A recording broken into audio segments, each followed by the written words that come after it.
are getting set for the second race of the weekend in the Donut King Improved Production Challenge here at Mount Panorama. After the first race, some incredible results. Liqui-Moly making his way from the back of the field. We had a Magna in the top 10. We'll talk about a lot of those drivers in a few moments' time, but it's Ray Hislop, the man to beat. Can anyone out there do it, Gary? Yeah, look, Ray, he struggled one time when he was here, had all sorts of problems. Consistently, what's about? It's a long race, anything can happen.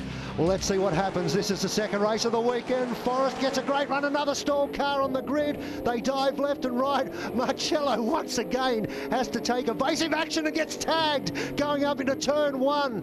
The door closed, he saw a gap, tried to go through it and was ankle tapped. Yeah, I think that was Scott Hunter in the little Corolla. He just started to move over and probably didn't realise he was there. And as we see, Reece Marcello, it's his brother. Well, you can't tag your brother. There's no excuse. It makes a very difficult Christmas lunch. Yeah, a great brother rivalry there, but unfortunately looks like Reece had maybe a mechanical problem on the start, so that's unfortunate for him. Warren Millett goes up into third as they move Reece's car off the track. Unfortunately, he's not going to get going. You can see he's getting out and doing the right thing, pushing the car out of the way so that it's not going to make an impact on this race. Ray Hislop leads. Now let's talk about some of the big performers out of the first race, because it was stunning. Liqui-Moly, what did he do out there? Yeah, he actually started from almost the rear of the grid. He had a problem in qualifying.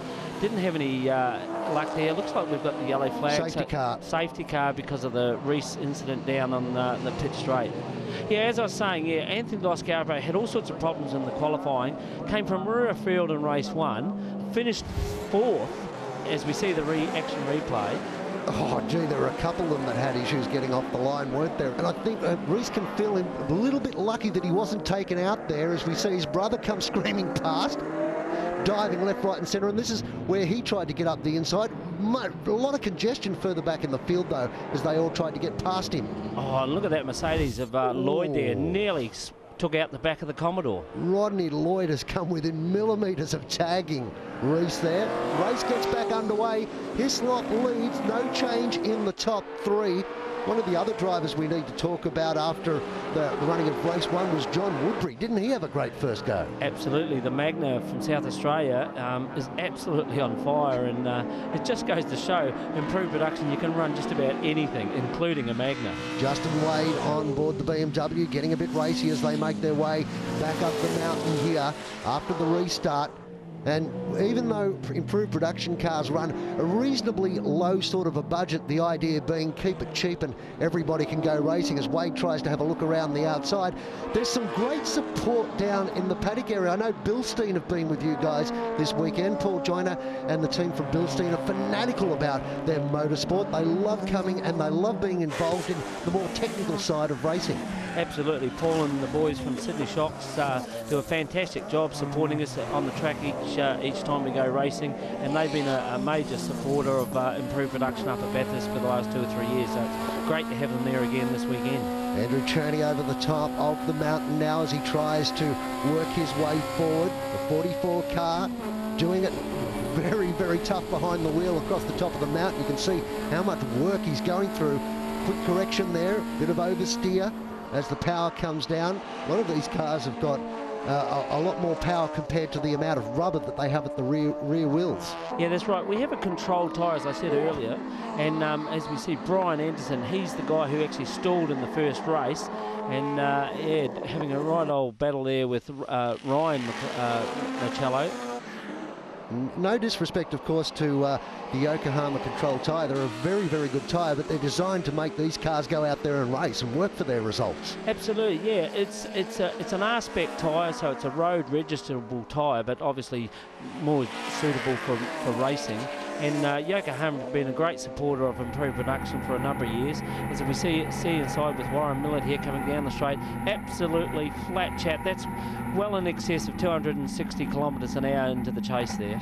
Then braking back to about 70 kilometres per hour. How hard do the Yokohamas and the brakes work for that matter? That R-spec tyre, I've actually been involved in road testing those tyres. They're a really, really good little road going package too. Absolutely, and absolutely spot on for improved production and racing. racing. We just love them. We think that's great, and it's great to see them all out there supporting improved production. How good we going with Lee Forrest? Was he happy that I called him young? Yeah, he was actually. Yeah.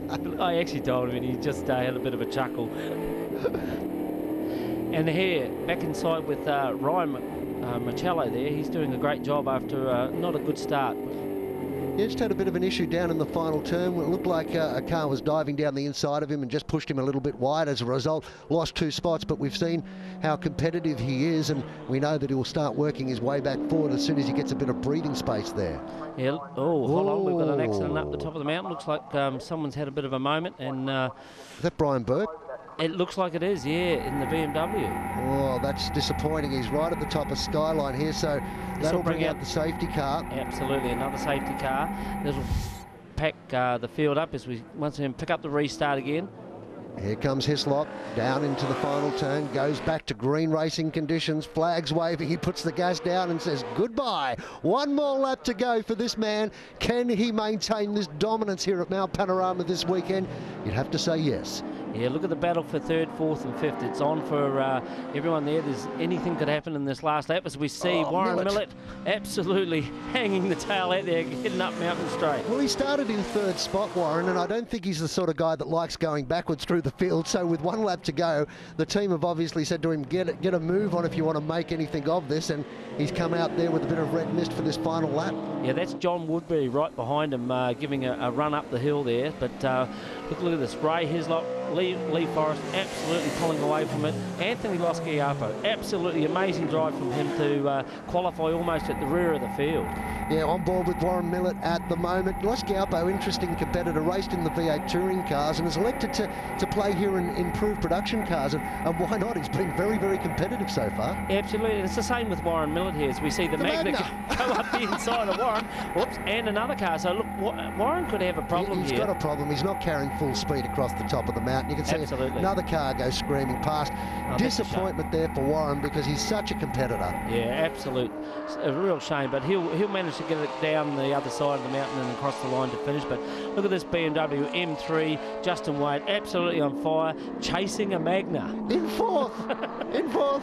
Punters, let's say it again. There's a Magna in 4th. Incredible. This is what's so great about improved production cars, and these guys have had a fantastic time here this weekend, coming up with just shy of 40 cars at Mount Panorama. Their 5th year that they've been here at the 12-hour. As we said at the start of the program, almost like their Daytona or their version of the Bathurst 1000. It's the time when all the states get together, or we've sought the men from the boys, and so far it's been a Tasmanian whitewash. Yeah. And we've got to thank Donut King for coming on board this year. It's been fantastic to have their support. They've been out handing out their famous donuts all around, and some very attractive girls doing the job and doing it well. Well, the Magna of John Woodbury starting to pull away from Wade down Conrod Straight. He locks up a brake, runs a little bit wide, but manages to gather it all up with some good driving. That's the man who's taken the victory. Hislop has taken a win in both races here this weekend. Lee Forrest in 2nd, Liqui-Moly in 3rd, and have a look at under 2-litre production cars. Yeah, absolutely. Andrew Cherney and Scott Hunter locked on points. A great team and very competitive this weekend, working their way from the back of the field to the front. Hope you've enjoyed the 2 races here at Mount Panorama for the Donut King Improved Production Challenge of 2013.